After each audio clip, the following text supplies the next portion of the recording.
সবথেকে বড় জিনিস হচ্ছে আমি অবাক হয়ে যাচ্ছি যে আজকে আমার দেশের একের পর এক সংবিধান ধ্বংসের দিকে যাচ্ছে। একের পর এক সংবিধানকে ধ্বংস করার চক্রান্ত চলছে, আমার দেশকে ধ্বংস করার চক্রান্ত চলছে, আমার দেশের জনগণকে শেষ করার চক্রান্ত চলছে, দেশের সম্পদগুলোকে বিদেশিদের হাতে বিক্রি করে দেওয়ার চক্রান্ত হচ্ছে।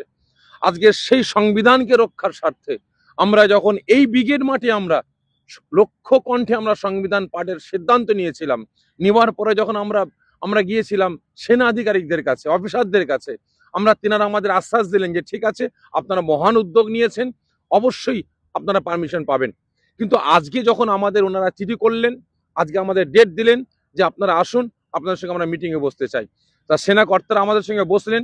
বসার পরে ওনারা বললেন যে আমাদের এখানে 31শে মার্চ পর্যন্ত আমাদের সেনাদের ট্রেনিং চলছে, এখানে আপনাদের পারমিশন আমরা দিতে পারবো না।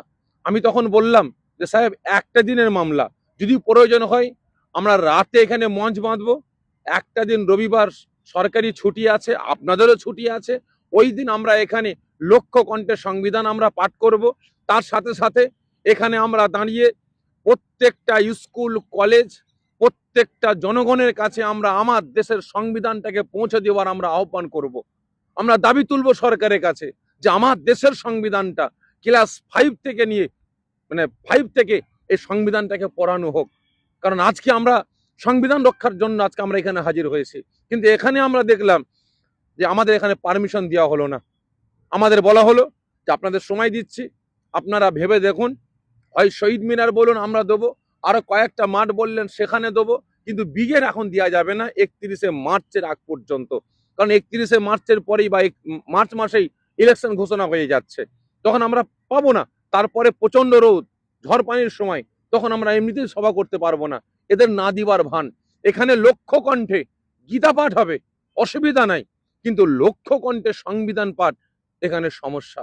এটা আমার মনে হয় যে ভারতবর্ষে, পশ্চিম বাংলায় ভারতবর্ষে টোটালি যতদিন পর্যন্ত কেন্দ্র সরকার থাকবে, এই বিজেপি সরকার থাকবে, এই বিশেষ করে সংখ্যালঘু সম্প্রদায়দের কোনো রকম ভাবে একত্রিত হয়ে আন্দোলন প্রতিবাদ করার মতো ক্ষমতা এরা দেবে না।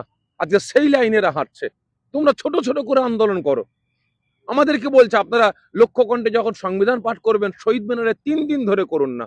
আমি বললাম আপনি অসম্ভব কথা বলছেন, আপনি 3 দিন ধরে একই পোক আমরা কিভাবে করব? বাংলার বিভিন্ন প্রান্ত থেকে মানুষ একদিন আসবে, 3 দিন তো থেকে থেকে আসতে পারে না। তার মানে এখানে কি বোঝা যাচ্ছে? ব্রিগেড আমরা দেবো না, বাংলার জনগণকে একত্রিত আমরা হতে দেবো না। কারণ একত্রিত হলে বাংলার জনগণ সত্যটা বুঝতে শিখবে, অন্যায়টাকে অন্যায় বলে তারা বুঝতে শিখবে, অন্যায়ের বিরুদ্ধে তারা গর্জে উঠবে। এটাকে যুকোনো ফিকেরে রুখতে হবে। আর যারই কারণে এই ব্রিগেড মাঠে লক্ষ কণ্ঠে সংবিধান পাঠটা বন্ধ করলো।